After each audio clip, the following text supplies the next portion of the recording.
The wind howled over the plains like a mourning widow, cold and merciless as it scoured the land. Snow dusted the cracked soil of Montana's frontier, 1872, harsh country for soft souls. A burial was underway on the edge of Ezekiel Kane's homestead. Just a cross of wood, a mound of dirt, and the hollow-eyed man kneeling beside it, his hat clutched against his chest. His hands were rough, chapped from years of rope, steel, and silence. The woman under the ground had once held dreams, with him of family, of legacy. But those dreams lay 6 feet down now, buried beside a womb that had failed them both. Voiceover. In 1872, the land didn't forgive. Neither did grief, and Ezekiel Kane had both wrapped around his heart like barbed wire. He stood slowly, gaze sweeping across his property, if it could be called that anymore. The land was starved, cracked from drought, and the cattle were little more than ribs on legs. The barn's western wall had collapsed in the last storm and never got mended. Ezekiel had let it sit, like the rest of his life, too tired to fix. What was already broken? In town they whispered about him, said he was cursed, said his wife died of a barren heart, said maybe he'd follow her soon. But he didn't. Instead, he hitched his mule to the wagon and rode into Butte. There, at the edge of the market, past the whiskey tents and bullet-pocked saloons, was something uglier than the war had left behind. Children sold like tools. The labor auction. Ezekiel stood in the shadows, watching with quiet disgust. Ragged boys with soot on their faces, girls thin as fence posts staring like ghosts. A man with tobacco-stained teeth barked names and prices. One girl stood out, not because she looked stronger, she didn't. She was rail-thin, maybe 14, maybe younger, with dirt smudged across her cheeks and copper hair that hadn't seen a comb in years. But her eyes, those were sharp, mean, even, like she dared the world to break her again. Ezekiel bid. No one challenged him. He paid the man with silver coins and said nothing more. The girl didn't speak, didn't resist. She just climbed up into the wagon, folded her arms and looked out at the dirt, rode like she'd already seen it 1,000 times. She didn't say thank you. She didn't say anything. She just climbed into the wagon like she'd done it before. The road back was long, quiet. When they passed the halfway creek, she finally asked, "You gonna beat me?" Ezekiel kept his eyes on the reins. No. She didn't ask again. Back at the ranch, she wouldn't come inside at first. Just stood near the fence post, eyeing the half-collapsed barn, the sagging roof, the near-dead cattle. He handed her a blanket and said, "There's stew if you want it." Then walked away. Her name, he found out later, was Clara. Days passed. Clara didn't speak much and didn't eat much either, but she worked. She dragged brush, patched fence rails, and cleaned the tools without being told. At night, she'd sit near the fire with her arms around her knees, eyes always flicking toward the door or the window as if waiting for someone or something. They didn't talk. Ezekiel didn't force her to. He had never been good at words, and she didn't trust them. They became two ghosts haunting the same patch of land, sharing a table, sharing silence. She took over feeding the chickens without being asked. She fixed the broken hinge on the outhouse with a nail he didn't know they had. She tied her hair back with a piece of old rope. He noticed the way she watched the hills every morning, like she expected something to come crawling over them, something worse than men. Sometimes at night he'd talk to his wife, not in prayer. Not really. Just quiet muttering by the grave marker. "I bought a girl today," he said once, kneeling in the snow. "She's got a fire in her eyes. I don't know if that's good or bad." Clara flinched at loud sounds. A slammed door made her drop her spoon. A man's laugh in town made her jaw tighten. And once, when Ezekiel came into the house wearing wet boots, She jerked like she expected a strike. She never spoke about it. But at night she'd stare into the fire like she was watching a different world burn. In flickering flashes, the memories came. Inside her mind and on the screen. A textile mill, shouting foreman, the whip of a belt, her friend, small, dark-haired, coughing blood, being dragged away. The cold floor where they slept, the way food tasted like dust. Clara had survived, not by trusting, but by staying invisible until she wasn't. That's what the ranch was, maybe. Another place to disappear. But it wasn't empty. Ezekiel was there, watching her. Not with suspicion, but with something quieter. Recognition, the way a wounded animal watches another wounded animal. Then came the mountain lion. It was a cold night, stars crackling above like ice shards. The livestock stirred first, low grunts and nervous pacing. Ezekiel stepped out, rifle slung low, eyes scanning the tree line. He was halfway to the barn when he saw it, yellow eyes reflecting moonlight. The big cat crouched near the henhouse, muscles tense, ready to pounce. But then, crack. A single rifle shot split the air. The lion dropped motionless before it could even snarl. Ezekiel turned. Clara stood at the edge of the porch, rifle still smoking in her hands. She didn't look proud, didn't look afraid, just stared at the dead animal like it was another job done. Ezekiel said nothing, just nodded, once. Voiceover. He thought he was saving her, but the girl had already saved herself long before. The skies blackened without warning. One moment, Montana's early autumn sun warmed the dry soil, and the next, it was swallowed by a wall of gray fury. The wind came first, slamming into the ranch with the force of a runaway freight train. Ezekiel had seen storms before, hard ones, but this one was different, angry, unrelenting. Thunder cracked over the mountains as if God was splitting the earth. The roof over the animal shed groaned, then tore clean off in a shriek of splintering wood. Rain came in sheets slapping sideways across the land. Cattle bawled in terror, hooves slipping in mud as they struggled to find shelter. Clara didn't hesitate. She was out in the storm with a bucket in each hand, boots sinking into the mud, face streaked with rain and grit. She fought alongside. Ezekiel, dragging frightened animals under what cover they had left. She screamed at the wind, not with fear, but rage. The same girl who once flinched at laughter now faced nature head-on, eyes wild with determination. Her hands blistered from rope and cold, but she never stopped. When it was over, the barn was half gone, the henhouse flooded, and one mule lay, dead beneath a beam. Clara stood soaked, trembling, hair plastered to her cheeks. That night, in the quiet of the cabin, she sat by the hearth with a blanket around her shoulders. She cried for the first time, not loud sobs, but silent tears trailing down her face. Ezekiel didn't say anything. He sat nearby, a mug of coffee warming his hands, offering only his presence. In the West, that was more than most got. Days. Later, the sun returned, sharp and cruel against the wreckage. Clara was back to working, quieter than ever, but different. Ezekiel began to trust her with more, accounts in town, the lockbox key, even one of the rifles. She took each task with a quiet nod. No questions, no complaints. That trust was tested. Soon after, 3 men rode in, their wagon loaded with goods, bolts of cloth, pots, tins. Claimed they were merchants just passing through, but their eyes said otherwise. One, tall and wiry, kept glancing at Clara. Too long, too eager, Ezekiel noticed. When asked, he said she was his daughter. Blood. Raised her from birth. Looked them straight in the eyes and dared them to push further. They didn't. Not then. That night, Clara didn't eat. She watched the windows, hands resting near the rifle stock. Ezekiel loaded his pistol quietly and didn't sleep.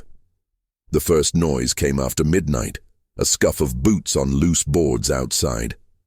Then the door creaked. Slow, deliberate. Ezekiel moved first, pistol raised. The first man stepped in with a knife. The fight was fast, brutal. The second man grabbed Ezekiel from behind, wrenching his arm back. They wrestled in the darkness, overturned chairs crashing. Clara was already in the cellar, hidden behind the barrels, clutching a rusted kitchen knife.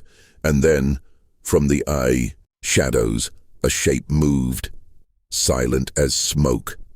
A blur of hide and bone and sudden explosive violence. The man never saw the tomahawk.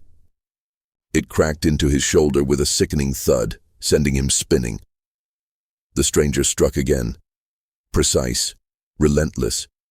The second bandit fell with a groan. The third fled, disappearing into the trees. Ezekiel lay panting on the floor, blood on his lip. The stranger stood over him, tall, composed, wrapped in worn hides, hair in braids threaded with bone beads. His face was unreadable, but his eyes burned with a stillness older than the plains. Voiceover. In the west, enemies came like the wind, but sometimes so did help. The man said little, just knelt to examine the body, then turned toward the fire, warming his hands. Clara watched from the stairwell, unmoving. She didn't ask who he was. She already knew it didn't matter. He called himself Sowan, said it meant echo. He spoke with clipped words as if language was too blunt an instrument for what he felt. He refused the bedroll, slept beneath the stars, no matter how cold. He repaired the fence the next morning like he'd always lived there. Clara stayed cautious, but she watched him, watched how he moved, fluid, deliberate, watched how he never wasted energy, how even in silence he filled the space. One morning she saw him tending to an injured horse, its leg wrapped tight, nose bleeding from a fall. He whispered to it in a language she didn't know. She crouched beside him without speaking. After a moment she reached for the bandages, mimicking his movements. He didn't stop her. From then on there was a strange peace in the ranch, not comfort, no one dared call it that, but a rhythm, three souls bound by scars, surviving together. They rebuilt the barn, repaired the fences, cooked meals and sat around the fire without talking. Sometimes Sowan would hum low melodies that echoed across the prairie. Ezekiel taught Clara how to ride proper, how to feel the horse's rhythm, not fight it. She took to it quick. Then Sowan taught her how to track deer by their droppings, how to read bird calls, how to tell if a fox den was still active. Winter crept in quietly, frosting the windows and silencing the hills. One night, Ezekiel came in from town to find Clara had stitched him a crude shirt from old fabric scraps. The seams were uneven, the thread thick, but it fit. He didn't say thank you, just touched it with calloused fingers and nodded once. Later that night he sat on the porch, blinking too fast to blame the cold. Voiceover. There were no I love yous, no I'm proud of yous, just survival, but sometimes survival was enough. Then came the wolf. Tracks first. Deep, fresh, too large for a coyote. Chickens went missing. Then a goat. They set traps, crude wire snares and baited hooks. On the fourth night, it came too close to the pen. Clara spotted it first, its pale eyes glowing in the dark. They sprung the trap, but not without cost. The beast lashed out, and Sowan stepped between it and Clara. His shoulder tore under its jaws before Ezekiel's bullet dropped the creature. Clara pressed bandages into the wound with trembling hands. Blood soaked the fabric, dark and fast. Sowan gritted his teeth but made no sound. Ezekiel held his arm, steadying him. They worked through the night to stop the bleeding. When the sun rose, the wolf was dead in the snow, and Sowan still breathed, barely. Clara didn't sleep, didn't speak, just sat beside him with a knife in her lap, daring the dark to come again. The snow returned, blanketing the prairie in silence. For a time it was peaceful, But peace was always borrowed in the West, never owned. It started with smoke on the horizon, a ribbon of black twisting skyward from the trees near the canyon edge. A trapper's cabin, long abandoned, now burned to ash. Ezekiel spotted it from the ridge, his jaw tight. Clara stood beside him, rifle resting in her hands. They came at dusk. 7 riders, the same one who had fled before, recognizable by the scar slicing across his cheek, now sat tall among them, no longer pretending, guns slung openly, faces hardened by hate and greed. They didn't dismount, just circled the ranch like wolves around a crippled steer. One shouted through cupped, "Hands, we're here for the girl. Give her up, and we'll leave you breathing." Clara didn't flinch. Ezekiel stepped forward, shotgun resting over his shoulder. "She's under my roof. That makes her mine to protect." The man laughed. "Then you'll burn with her." By nightfall, the fields surrounding the ranch were lit with fire, torches planted in snow, warnings. The barn was spared, for now. But the message was clear. Surrender, or be reduced to ash. They had until dawn. Inside, Clara moved quickly, dragging crates against doors, helping Ezekiel bolt shutters. Sowan, paler than before, still weak from the wolf's bite, sharpened his remaining arrows without complaint. Blood soaked through his bandages, but he said nothing. He understood. Outside, the wind howled. When the first shot came, it shattered the kitchen window. Ezekiel returned fire. Sparks flew from metal. Sowan loosed 2 arrows before dropping to a knee. Clara stayed low, moving between rooms, watching shadows approach through frost-laced glass. Then she was gone. Into the dark. Alone. She crept past the well, hugging the edge of the fence. Snow muffled her footsteps. She reached the corral where the attackers had tied their horses, one startled as she approached. She whispered calming words, hands trembling. Then she cut the lines. Chaos erupted. Hooves pounded. Men shouted in confusion as their mounts scattered. Clara ran through the haze, ducking behind trees as bullets zipped past. Gunfire, arrows, screams. One man broke through the barricade. Ezekiel fired, missed. The attacker lunged. They wrestled. Ezekiel fell. Blood seeped into the wood beneath him. Sowan rose roaring, tomahawk flashing. He felled one, then another, but he was too slow for the third. A blade found his ribs. Clara screamed. She ran toward them, rifle empty, nothing but a whisper of breath in the cold. The last bandit turned, grinning, gun raised. She didn't stop. She picked up Sowan's fallen tomahawk and hurled herself forward, the weight of every lost day behind her. The blade struck true. He dropped, and everything went still. When the sun rose, the snow was stained with red. Smoke curled from the blackened porch. The silence was thick, broken only by the crackle of dying flames. Sowan lay near the corral, his eyes on the sky. Clara knelt beside him, her hands bloody, her breath visible in the frozen air. He smiled, barely, then closed his eyes and left with the wind. Ezekiel lived, pale, wounded, but breathing.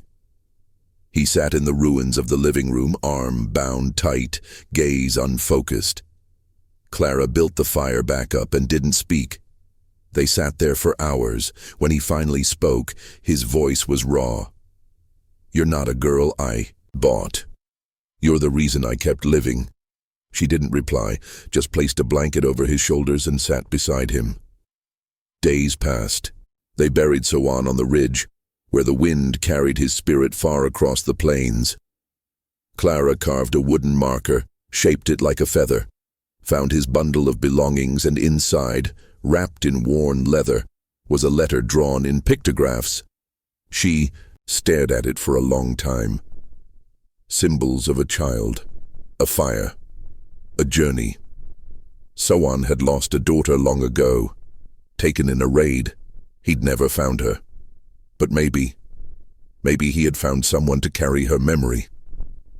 Clara tied a painted feather to his grave. A promise.